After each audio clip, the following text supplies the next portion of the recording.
Dans l'actualité, après 3 mois de vacances, les étudiants des institutions d'enseignement technique et professionnel du pays ont repris les cours ce lundi, comme annoncé par le ministère de l'enseignement technique et de la formation professionnelle du pays.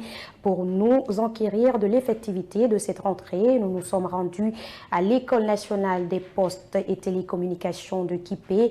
Dans cet établissement, peu d'étudiants ont répondu à l'appel du département. Mohamed Lamine Sako et Bangali Ansani.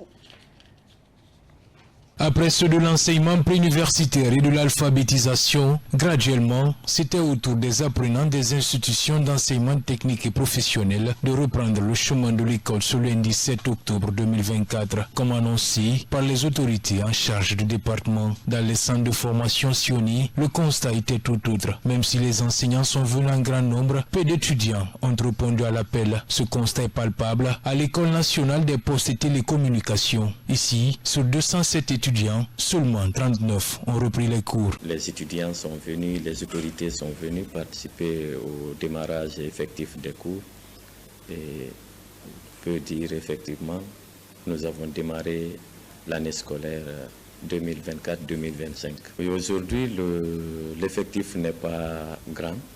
Sur 207 étudiants, il n'y a eu que 39 étudiants, toutes options confondues, qui se sont présentés et qui sont allés en classe avec les différents professeurs programmés, chacun dans sa filière. Les autorités ont déjà passé ces informations depuis très longtemps et toutes les institutions de l'enseignement technique sont déjà informées. Moi, je pense que les parents et surtout les étudiants, puisqu'ils ne sont pas trop jeunes jusqu'à ce niveau, ils doivent prendre toutes les dispositions pour être maintenant là dans les différentes écoles. On a reçu quelques étudiants et tous les formateurs de l'École nationale des postes et télécommunications étaient présents ce matin autour du mât.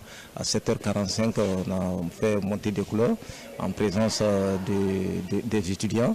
Et à l'instant T dont je vous parle là, les étudiants sont déjà en classe avec les formateurs du jour. Malgré l'absence massive des étudiants, quelques ont été visibles dans certaines salles de classe pour bénéficier des premiers cours. C'est le cas de cet apprenant en télécommunication qui invite ses camarades à reprendre le chemin de l'école. La raison de mon présence ce matin, c'est concernant l'ouverture qui a été programmée le 7. Ne restez pas sans savoir. Après la fermeture des écoles où les étudiants sont allés en vacances, le département a décidé de faire la réouverture des écoles et c'est ce qui fait notre objet parce qu'on a un objectif à atteindre. Donc lorsqu'on lance un appel, il faut qu'on se présente. Ceux qui sont restés à la maison, on ne connaît pas leurs motifs et pourquoi ils ne sont pas venus. Mais ce que moi je peux les dire, c'est de reprendre la route de l'école parce qu'on en fait déjà 3 mois à la maison. Tout le temps resté à la maison, ça ne va rien d'aborder. Tu as opté pour l'école professionnelle. Et l'école professionnelle, cela ne veut pas dire que tu dois faire l'école professionnelle à la maison. Tu as opté pour un métier, donc il faut venir pour travailler. Parce que quand tu es à la maison, ce qui se passe à l'école, tu ne peux pas comprendre. Et aujourd'hui, nous sommes là, on est en train de prendre le programme en réseau informatique. Et pour être un bon ingénieur ou bien pour travailler en réseau informatique, il faut venir voir ce que les gens vont te donner. Donc moi, tout ce que je les demande, c'est de prendre la route de l'école. Après plusieurs mois de vacances, certains étudiants continuent à rester à la maison. Cela serait dû à la conjoncture actuelle ou au manque de volonté. La question est sans réponse.